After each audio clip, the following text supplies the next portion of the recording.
Ever wonder how to see your collision shapes while your game is running in Godot? In this quick tutorial, I'll show you the fastest way to enable collision debugging in play mode in Godot 4.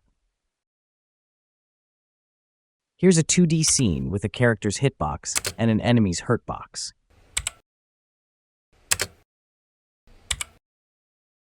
Now press the play button to run the scene. In play mode, by default, there is no information about collision shapes, so we have to run player around and check for hitbox collide with enemy by print debug log to console or some visual or animation effects. For easier, let's enable collision shape in the editor. Look at the top menu bar of the editor. Click on Debug. In the drop-down menu, select Visible Collision Shapes. Then start play again.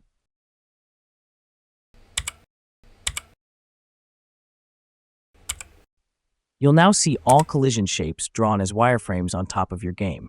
This works for CollisionShape2D, CollisionPolygon2D, StaticBody, CharacterBody, RigidBody, and it works in both 2D and 3D projects. And that's the quickest way to show collision shapes in play mode in Godot 4. If this helped, drop a like and subscribe for more Godot tutorials.